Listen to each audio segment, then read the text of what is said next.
Sejam bem-vindos de volta ao canal. Hoje, nós não vamos apenas resenhar um livro, nós vamos investigar uma cena de crime. O que vocês estão vendo na tela agora, essa capa com um sol nascente e promessas de transformação de vida, é a evidência número 1 do nosso inquérito. Para muitos, O Milagre da Manhã de Hal Elrod é apenas um manual inofensivo de produtividade, um best-seller que promete destravar o seu potencial se você simplesmente sair da cama antes do sol nascer. Mas, sob a lente da economia política, este livro é outra coisa. Ele é um manifesto que privatiza o fracasso e socializa a culpa. Por que classificamos este livro como culpado logo na capa? Porque ele representa de forma cristalina o movimento ideológico mais perverso das últimas 2 décadas, a transferência da responsabilidade pelas crises do capitalismo para os ombros e para o sono na classe trabalhadora. Quando a economia quebra, quando os salários estagnam, quando a inflação corrói o seu poder de compra, o que a ideologia dominante diz? Ela não diz, o sistema falhou. Ela diz, você não está se esforçando o suficiente. Ela diz, você está dormindo demais. Este livro não é sobre acordar cedo.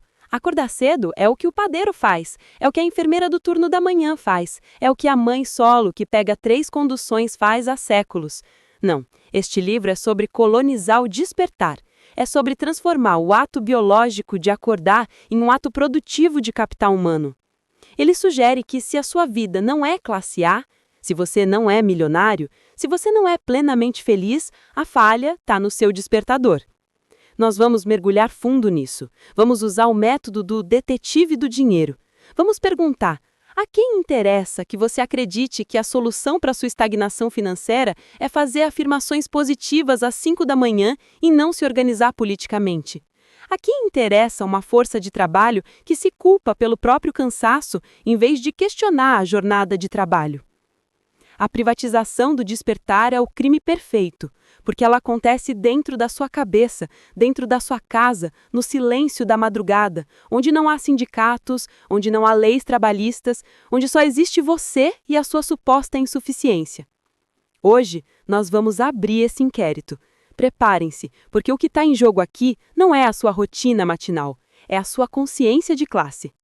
Vamos analisar o perfil do nosso suspeito. E aqui, camaradas, quero ser muito clara. Quando uso o termo suspeito ou criminoso neste contexto retórico, não estou atacando a pessoa física de Hal Elrod. Não me interessa se ele é um pai amoroso ou um cidadão que paga seus impostos. Na análise materialista, não julgamos indivíduos por suas virtudes morais privadas, mas pela função social que desempenham na estrutura econômica. Hal Elrod é o arquétipo perfeito da pequena burguesia americana aspiracional. Vejam o histórico dele na tela. Forjado no marketing multinível. Ele trabalhou na Cutco. Para quem não conhece, a Cutco é uma daquelas empresas clássicas de venda direta de facas, um modelo que opera na fronteira do esquema de pirâmide, onde o sucesso depende de uma capacidade agressiva de vender não apenas o produto, mas o sonho do produto para sua própria rede de contatos. Por que isso é relevante? Porque a formação intelectual de Elrod não é a sociologia, não é a história, não é a economia, é a venda. A especialidade dele é a mercantilização da promessa. Quando ele migra das facas para o coaching e a autoajuda, ele mantém a mesma estrutura lógica. Ele não está vendendo uma solução técnica, ele está vendendo uma sensação de controle. Ele representa uma classe média que olha para cima, para a grande burguesia, e sonha em pertencer a ela, mas morre de medo de cair para o proletariado. Esse medo é o motor do livro. A biografia dele, que ele usa como prova social no livro, o acidente de carro, a falência, a superação, segue a estrutura clássica da jornada do herói neoliberal. Ele cria um mito de origem onde a superação individual é a única variável. Observem a afiliação de classe. Vendedor de ideologia para a classe trabalhadora aspiracional. Ele atua como um capataz suave. O antigo capataz da fábrica tinha um chicote e gritava. O novo capataz é um coach sorridente, com dentes brancos, que diz: Ei, campeão, você pode ter tudo, basta acordar 1 hora mais cedo. Isso é muito mais eficiente do que o chicote, porque o chicote gera revolta, o milagre da manhã gera culpa. Se você falha sobre o chicote, você odeia o patrão. Se você falha no milagre, você odeia a si mesmo. Elrod é o vetor dessa ideologia. Ele embalou a ética protestante do trabalho, trabalhe duro e Deus te abençoará, em uma roupagem secular, científica e moderna.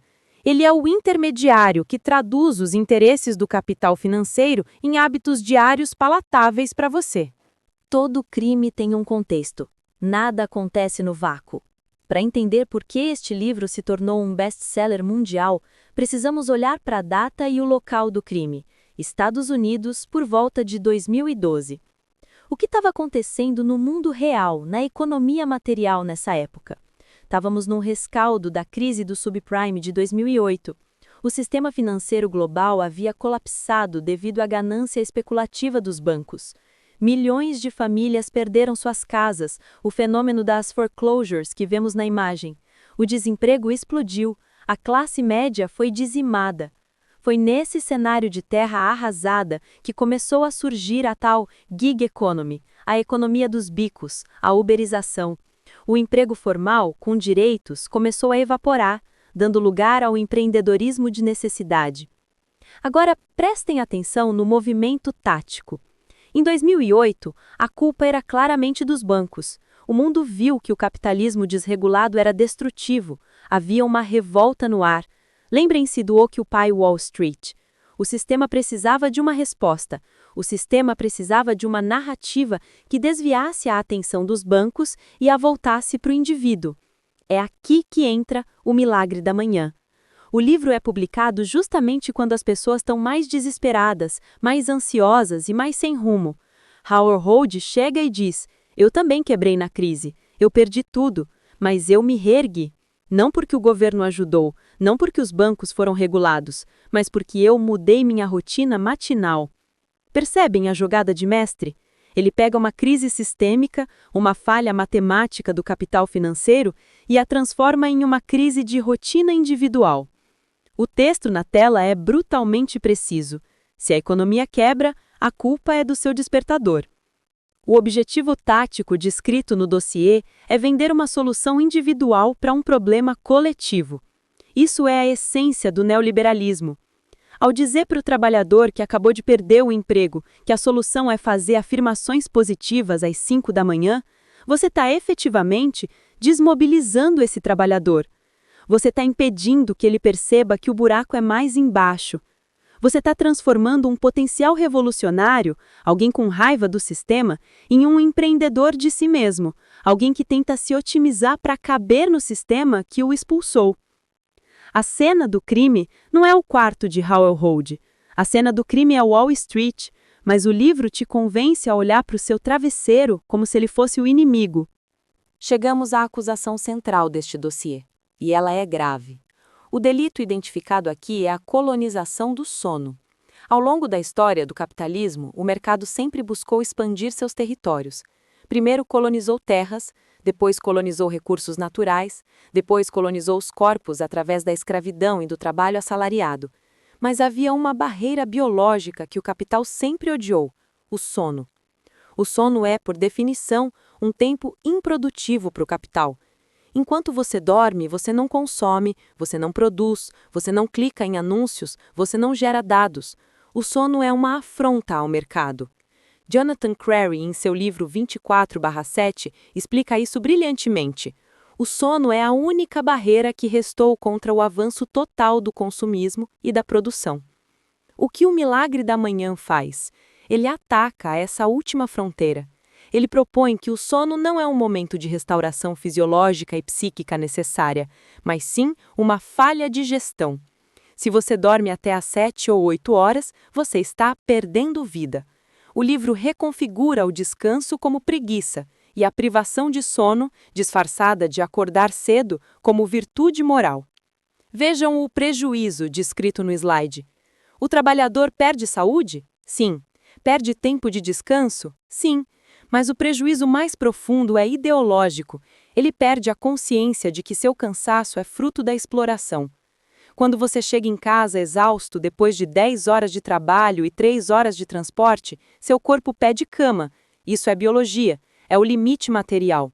O livro entra na sua mente para dizer: não, você não está cansado porque foi explorado pelo patrão. Você está cansado porque não tem nível 10 de desenvolvimento pessoal. Se você acordasse às 5 horas para meditar, você não estaria assim. Isso é de uma violência psicológica atroz. É convencer a vítima de que a faca em suas costas é culpa de sua própria pele ser muito macia. O milagre da manhã transforma a autoexploração em autodesenvolvimento. Ele veste o roupão do carrasco com a seda do guru espiritual. A acusação é clara. Este livro é uma ferramenta para extrair mais valor do trabalhador, fazendo-o acreditar que está fazendo isso por si mesmo. Como bons detetives da economia política, precisamos seguir o dinheiro. Follow the money. Quem realmente ganha quando milhões de trabalhadores decidem acordar 2 horas mais cedo para ler livros de gestão e fazer exercícios para ter mais energia? À primeira vista, parece que quem ganha é o Hal Elrod e as editoras. Sim, o ecossistema de autoajuda movimenta bilhões, venda de livros, cursos, planners, aplicativos de meditação, mas isso é o lucro direto, o lucro pequeno. O verdadeiro lucro, o lucro sistêmico, vai para a classe dominante, para a burguesia detentora dos meios de produção. Observem o gráfico. A superestrutura ideológica, o livro, a cultura do coaching, financia a ideia. Mas para onde vai o resultado? Vai para o mercado de trabalho. Pensem comigo, uma empresa precisa treinar seus funcionários para serem mais resilientes, mais proativos, mais focados e menos propensos a reclamar. Antigamente, a empresa pagava por esse treinamento. Hoje, o funcionário compra o livro do Hal Elrod com o seu próprio salário minguado, acorda 2 horas mais cedo no seu tempo de descanso e se auto-otimiza. Ele chega no trabalho energizado, tendo feito suas afirmações de que ama desafios. Ele se torna um trabalhador mais dócil, mais produtivo e mais barato, pois a manutenção da sua psique foi terceirizada para ele mesmo. O capital recebe uma força de trabalho que se conserta de graça, fora do expediente. É a mais-valia elevada à potência máxima. O patrão não precisa mais nem vigiar tanto, porque você instalou um capataz dentro da sua cabeça às 5 da manhã. Se você não bate a meta, você não culpa a meta inatingível. Você se culpa porque não visualizou o sucesso com força suficiente no seu silêncio matinal. Quem lucra é o CNPJ que te contrata. Quem lucra é o sistema de saúde privado que vai te atender quando você tiver um burnout aos 40 anos.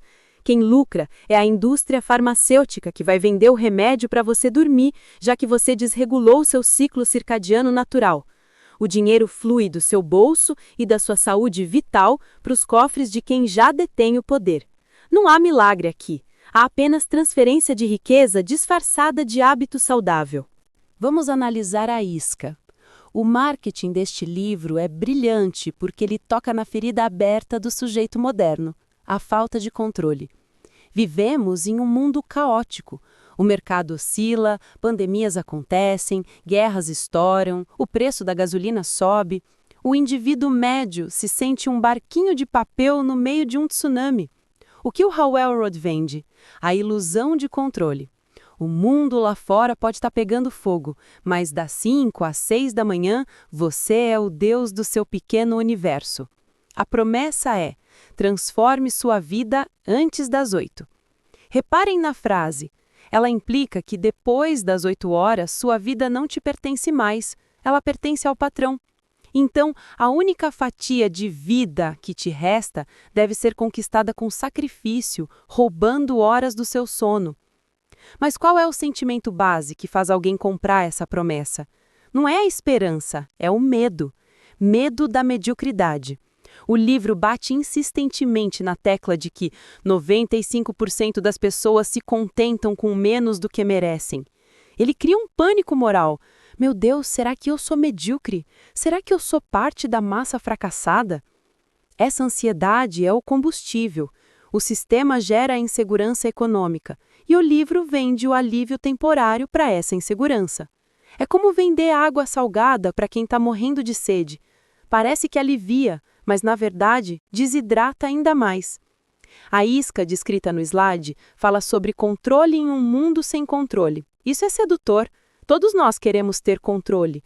Mas a realidade materialista nos ensina que o controle real só vem da organização coletiva, da mudança das estruturas de poder.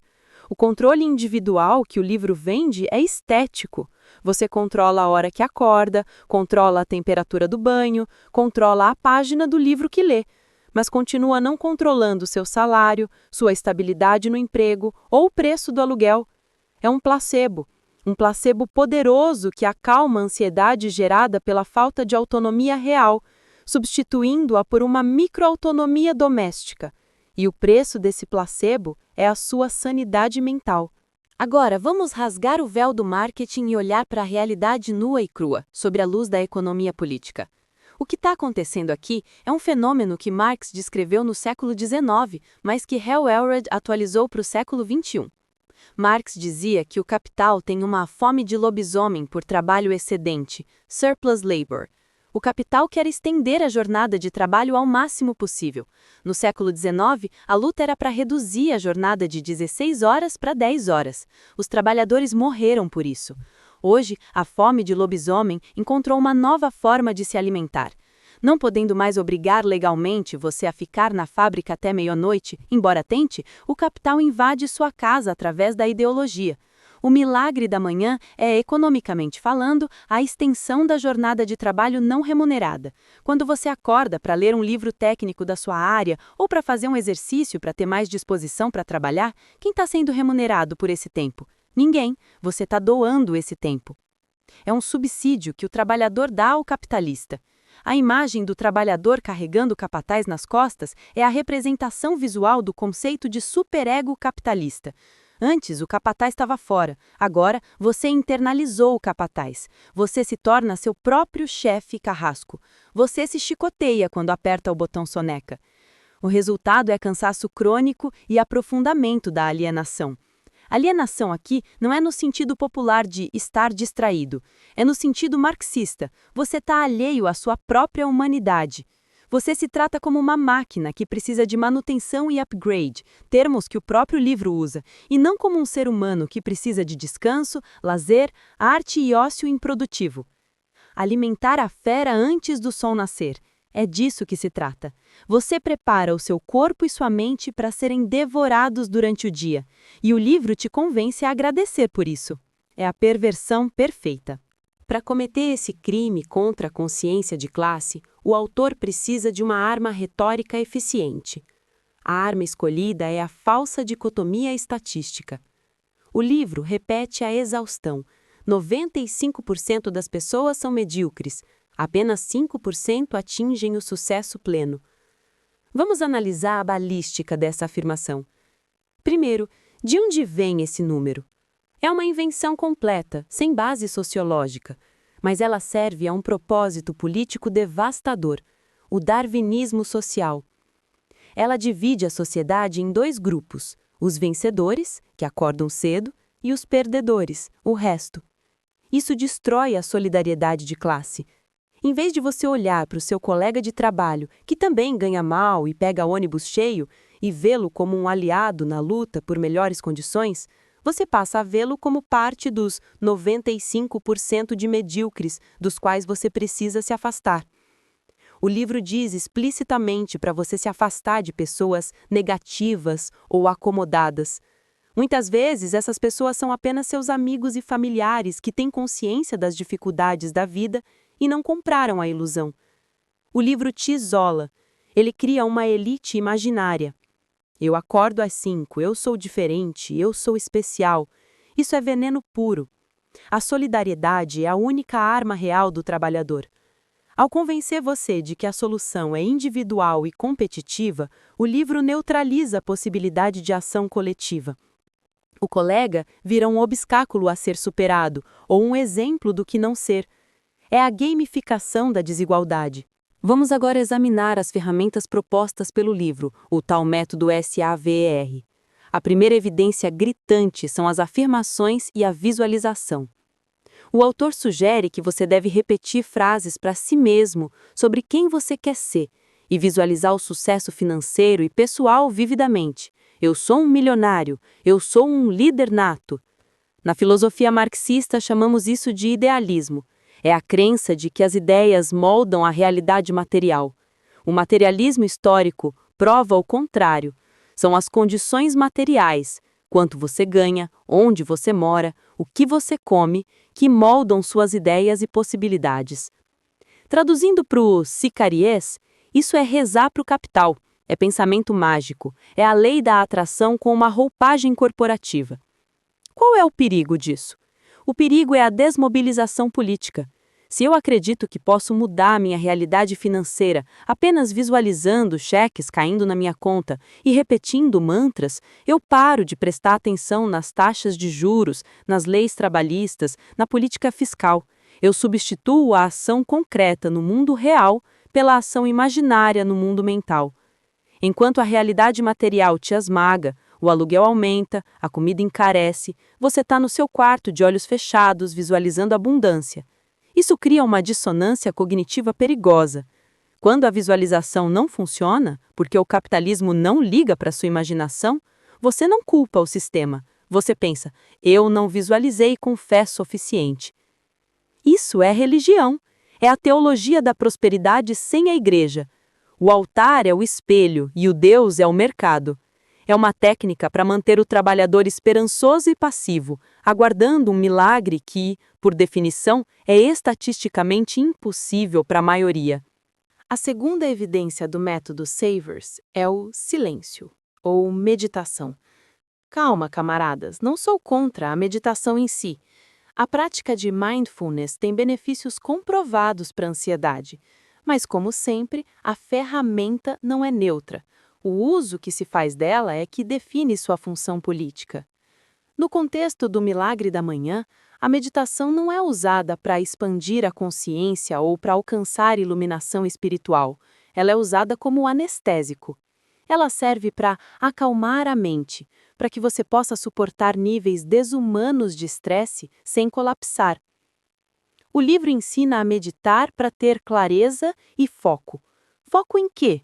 Na produtividade. É uma meditação instrumentalizada. Você não medita para se conectar com o universo. Você medita para aguentar o chefe abusivo, o trânsito infernal e a meta inatingível sem ter um surto psicótico. É o que chamamos de Mac Mindfulness. É a mercantilização do Zen. O silêncio proposto aqui é um silêncio conformista. Não é o silêncio reflexivo de quem questiona por que minha vida é tão corrida. É o silêncio de quem diz, preciso respirar fundo para continuar correndo. Essa técnica serve para amortecer a dor da exploração. Se o trabalhador está estressado, a solução correta seria reduzir a carga de trabalho. A solução neoliberal é, ensine ele a meditar 10 minutos, para que ele aguente a mesma carga sofrendo menos, aparentemente. É como dar morfina para um cavalo de corrida continuar correndo com a perna quebrada. A perna continua quebrada, mas o cavalo não sente a dor, até morrer. O livro propõe um desafio de transformação de vida de 30 dias. O autor admite abertamente que os primeiros 10 dias serão, e cito, insuportáveis. Parem para pensar na pedagogia que está sendo aplicada aqui. É a pedagogia do sofrimento. O livro normaliza a ideia de que sentir dor, ódio e exaustão extrema é uma etapa necessária e até nobre do processo. A fase insuportável. Isso treina o trabalhador para quê? Para aceitar condições adversas sem reclamar. É um treinamento de obediência e resignação. Se você consegue se forçar a sair da cama morrendo de sono e frio por 10 dias seguidos, sentindo-se miserável, e no final convence a si mesmo de que venceu, você é o funcionário perfeito para o capitalismo tardio. Quando a empresa disser, vamos ter que cortar benefícios e aumentar a jornada, vai ser insuportável por um tempo, mas é pelo bem da equipe, você já está treinado. Você já aceitou a lógica de que o sofrimento presente é o preço do sucesso futuro, um futuro que nunca chega. Essa normalização da dor é perigosíssima. Ela dessensibiliza o corpo. O corpo diz, pare, e a mente, doutrinada pelo livro, diz, continua, seu fraco. Isso é a gênese do burnout. Não é acidente de trabalho, é projeto pedagógico. O desafio de 30 dias, na verdade, é um teste de submissão aos imperativos de produtividade acima da autopreservação biológica. Em qualquer investigação, o que não está na cena do crime é tão importante quanto o que está. Onde estão as provas ocultadas? Neste livro de centenas de páginas, há um silêncio ensurdecedor sobre as condições materiais. O livro não fala da mãe solteira que tem dupla jornada e cujo único momento de sono é sagrado. O livro não fala do trabalhador que mora na periferia e gasta 4 horas no transporte público. Para ele, acordar 1 hora mais cedo significa acordar às 3 da manhã. O livro não fala sobre herança, sobre a segurança financeira que permite a alguém tirar um tempo para se reinventar. O livro finge que a sociedade de classes não existe. Ele trata o tempo como se fosse democraticamente distribuído. Todos temos as mesmas 24 horas, dizem os gurus. Isso é uma mentira matemática. As 24 horas de quem tem empregada doméstica, motorista e babá não são as mesmas 24 horas de quem tem que lavar a própria roupa, cozinhar a própria marmita e dirigir o próprio carro no engarrafamento. O tempo é uma mercadoria, e quem tem dinheiro compra o tempo dos outros. Por que isso foi ocultado? Porque mencionar a estrutura social desmoronaria a farsa. Se Hal Memrod admitisse que acordar cedo é ótimo, mas funciona muito melhor se você já tem uma rede de segurança financeira e não faz trabalho braçal, ele venderia 10.000 livros, não 10 milhões. A universalidade da mentira é o que a torna vendável. Ele precisa esconder a desigualdade estrutural para vender a meritocracia individual. Vamos submeter a teoria do milagre da manhã a um teste de estresse na vida real brasileira. Cenário: uma trabalhadora da limpeza, moradora de Guarulhos, que trabalha na Faria Lima. Ela pega o primeiro ônibus às 4h20 da manhã. Para fazer o milagre da manhã, ela teria que acordar às 3h20 da manhã. Se ela fizer isso, ela vai dormir, digamos, 4 horas por noite? O que acontece com o corpo dela após 30 dias desse desafio? O sistema imunológico colapsa, a atenção diminui, o risco de acidente de trabalho aumenta, a depressão se instala. O resultado do teste é falha catastrófica. Para essa mulher, o livro não é uma ferramenta de libertação, é um instrumento de tortura, é um passaporte para o burnout. A necessidade de usar truques motivacionais para sair da cama não revela uma força interior oculta, revela a exaustão objetiva da força de trabalho. O corpo dela pede descanso porque é explorado, não porque é preguiçoso. Aplicar a lógica de Hal Elrod a essa realidade é cruel. É dizer a essa mulher que a razão dela não ser a CEO da empresa onde limpa o chão é porque ela não visualizou o sucesso às 3 da manhã. Isso é perverso. A realidade material do Brasil, da América Latina, da classe trabalhadora global, não comporta esse tipo de idealismo pequeno-burguês. O livro foi escrito por um americano branco de classe média para outros aspirantes à classe média, mas é vendido como panaceia universal, gerando frustração e doença na base da pirâmide. Aqui encontramos a contradição fundamental, a hipocrisia estrutural da obra. O próprio autor narra que seu fundo do poço financeiro foi causado pela crise de 2008, uma crise bancária, macroeconômica, global. Ele perdeu clientes não porque ele acordava tarde, mas porque o mercado imobiliário colapsou devido a derivativos tóxicos inventados por banqueiros. No entanto, qual é a solução que ele vende? Um despertador. Há um abismo lógico aqui. A causa é sistêmica, bancos. A solução, individual, botão soneca. Ele não escreve um livro dizendo, vamos nos organizar para regular o sistema financeiro para que isso nunca mais aconteça. Ele não diz, vamos lutar por renda básica universal. Ele diz, pare de apertar o botão soneca. A responsabilidade é magicamente transferida do capital especulativo para o travesseiro do indivíduo. Ele absolve o sistema.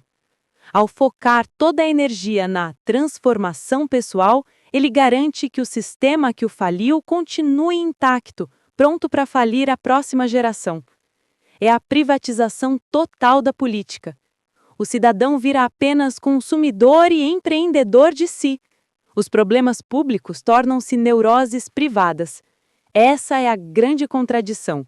Um livro nascido de uma crise do capitalismo que ensina a amar e servir melhor o capitalismo. Diante de tamanho ataque ideológico, precisamos de uma vacina intelectual. O antídoto recomendado por Sicário é o livro Sociedade do Cansaço, do filósofo sul-coreano Byung-Chul Han. Han explica exatamente o que Hal Elrod faz, mas pelo avesso. Ele diz que passamos da sociedade disciplinar, onde o patrão mandava e proibia, para a sociedade do desempenho, onde nós mesmos nos mandamos. Yes, we can. O problema é que o yes, we can, sim, nós podemos, gera mais loucos e fracassados do que o você deve. Porque o dever tem um limite, o poder não tem. Você sempre poderia ter acordado mais cedo, você sempre poderia ter se esforçado mais. A culpa é infinita. Ler Byung-Chul Han é essencial para entender que a sua exaustão não é um fracasso pessoal. Ela é um sintoma de uma época, é um projeto político. Entender isso tira o peso das suas costas. Enquanto o Hal Elrod diz, acorde e trabalhe enquanto eles dormem, Han diz, pare, contemple, o excesso de positividade está nos destruindo. Ler este livro é um ato de autodefesa mental. Entender como a exploração hoje se disfarça de autorrealização. O cansaço é real, e a cura não é mais trabalho, é a recusa a essa lógica. Chegamos ao fim da nossa investigação. O veredito do Sicário é claro. O milagre da manhã deve ser reclassificado. Tirem-no da prateleira de autoajuda e coloquem-no na prateleira de manuais de adestramento neoliberal. A sentença não é queimar o livro. Nós não queimamos livros. A sentença é subverter suas táticas. Você quer ter disciplina? Ótimo, mas use a disciplina para estudar teoria revolucionária, não para servir melhor ao patrão. Você quer fazer o silêncio matinal? Faça, mas use o silêncio para refletir sobre as contradições do sistema, não para se anestesiar. Você quer ler? Leia, mas leia para conhecer o inimigo e a história da sua classe. Não deixe que privatizem o seu despertar. O verdadeiro despertar não acontece quando o despertador toca às 5 da manhã. O verdadeiro despertar acontece quando a classe trabalhadora percebe sua força coletiva e decide que não vai mais carregar o mundo nas costas em troca de migalhas e afirmações positivas. O dossiê está encerrado. As evidências foram apresentadas. Agora, cabe a você, trabalhador, decidir se vai continuar se culpando ou se vai começar a questionar o sistema que te cansa. Maria Economista desliga.